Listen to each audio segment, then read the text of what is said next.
again, he said.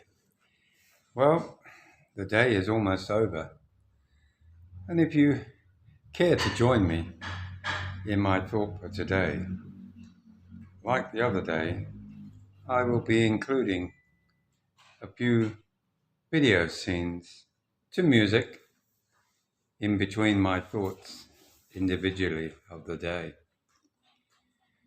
You know, when you come to the Philippines, it's not just coming here for a wife, a girlfriend, maybe a holiday. It's about experiencing what a Philippine lifestyle really is. What I mean by that, when we arrive in whatever airport we arrive at, and we're whisked off to our first destination, probably a few days in a hotel, condominium maybe, or even a resort. We only see glimpses, if it's late at night, of what we've just come to. And for many of us, who've maybe never been here to the Philippines, we go, oh, John, what have you done? You've gone and dropped yourself in, oh, such poverty everywhere. And then the next breath, wow, look at that lovely home. Wow, what a big skyscraper that is. And we've all felt that. My first day, or my first impressions of the Philippines when I first came here, apart from the bus ride in the dark to where I was traveling to from Manila to Negillion, was the first morning, was, if I remember rightly, it was the front window where they have the stools looking out the window, the glass window, on a 7-Eleven store. Oh my God, I said to myself again. I felt like I'd arrived in the Andes somewhere. Everybody looked so alien. And there are so many motorcycles, so many tricycles, and what appeared to be quite late model cars, but not new ones.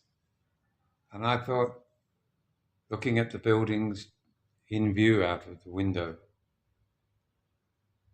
they were suddenly interrupted by hundreds of beautiful young ladies and young men from the local college, or should I say the senior high school, all dressed up smartly in their school uniforms.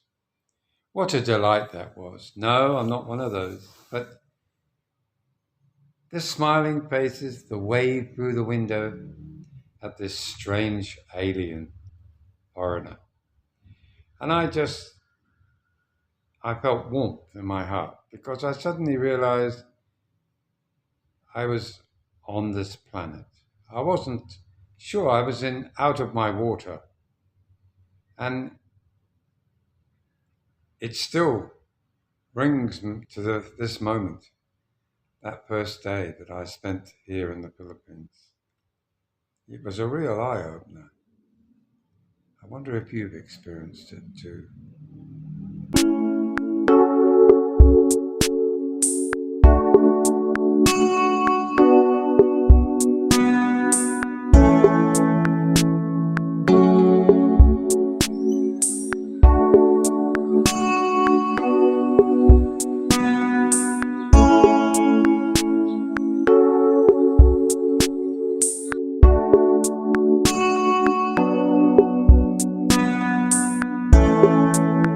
You know, when we come here and we're looking for our beautiful wife, girlfriend, hopefully to be a wife,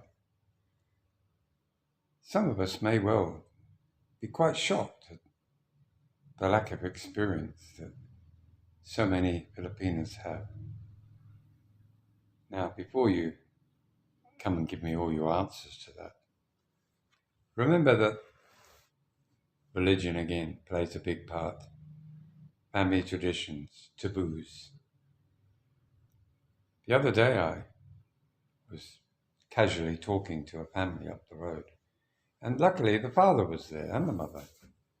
And we were talking about daughters. He had a daughter and a son, and how they feel the need to discourage relationships with their daughter and their son outside of their education. What I mean is that they almost prohibit the chance of them having a boy or a girlfriend. And you can understand that as a father, focusing on education that costs so much money here for a family to pay out for, why there's an importance to they spend their moments focused on study. But they also have a sense of humor too, as I do, hopefully. And I said, but your daughter is 18. Does she never think of marrying some old foreigner? And he knew what I meant. Because I said, there's lots of blogs where guys go out and you see them in the mall with their granddaughter. Actually, it's their wife.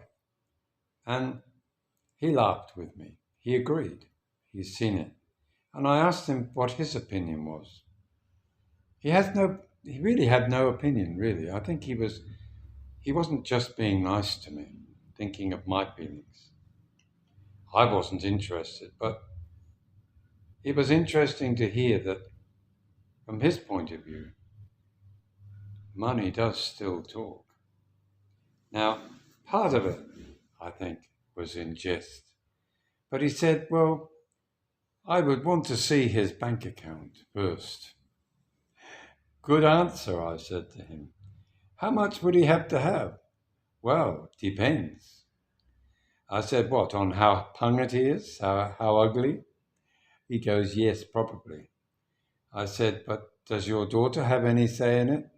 No, he said, jokingly. But there is a truth about it because so many of the young eligible ladies are often encouraged to get married for financial reasons. And it's really quite an old fashioned way of seeing life and the generations after each other, how they're formed.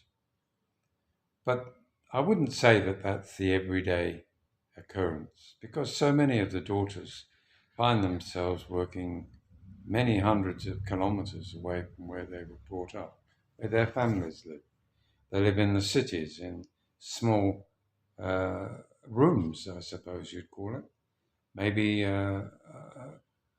sort of it would be a bit like a bunkhouse, a single woman's apartment block and a single man's apartment block, and none of them meet in the night, not unless they're away from the apartment block. So they often form these relationships with foreigners simply because they're attracted by others who say that's the way to go. But guys, it really isn't true everyday romance. It's just an opportunity maybe to spend a few weeks dreaming of what it would be like to have money, to go to resorts, to be wined and dined by you out there. So they're a bit like what we used to call in Australia tire kickers. So in a way, they're kicking your shoes just to see whether they want to follow you where you're going. Food for thought, isn't it?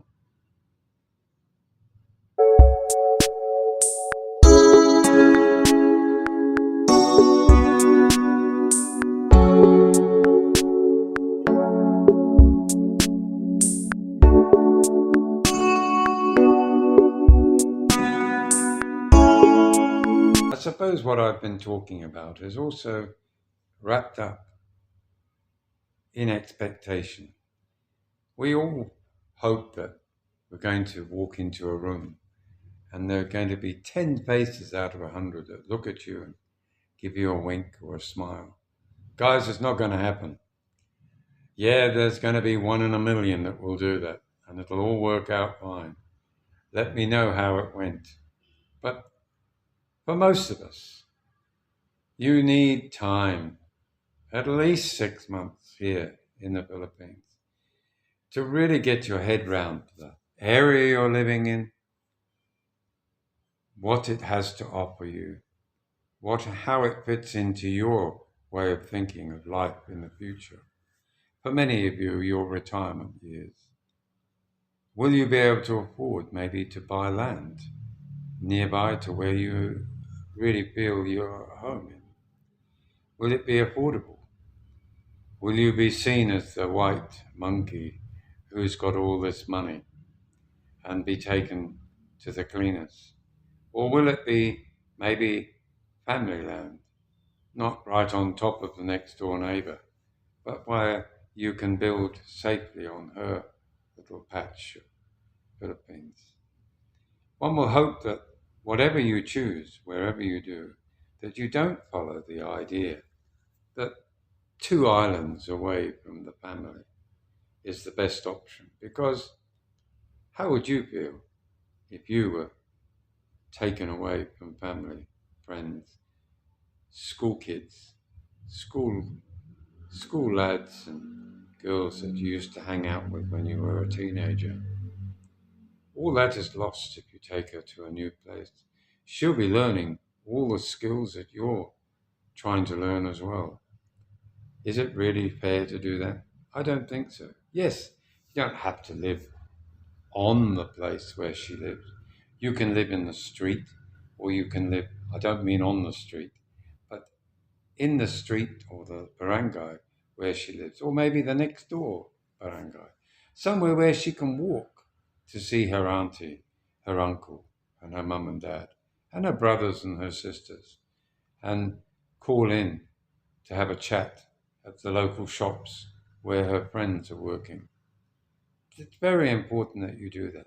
And finally, he said this for the second time, try not, at the start, to suggest to her that she should leave her job just to satisfy your own ego. Yes, you may well have enough money to support her now. She doesn't need to work. But remember, she likes work. She has workmates. She has friends that she's made with the local shops whilst at lunchtime. They become friends. And you put her back in your little prison, your home, the one you built to keep her safe, or should I say, maybe, to keep the prying eyes of other foreigners away, maybe. So there's so much to think about when you come to the Philippines, or anywhere in the world, but specifically here in the Philippines. And I just hope that you realize it can't be found in one day. You can't marry somebody 2 weeks after you've met them for the first time. Okay, maybe you've gone crazy talking to her for 3 years online and you think you know everything about her to know her. And you've been back and forth to meet her on a number of occasions. That's a different story. Sure, you want to come back and you want to spend another 3 months before you do your final goodbyes to where you're living and finally join her. Sure, you want to put a ring on her finger so you know that the home you've started to build, the place that you're going to call home, is ready for you, along with your blushing bride. I hope you enjoyed listening, and if you did, don't forget to like, share, and have a great day. Bye now.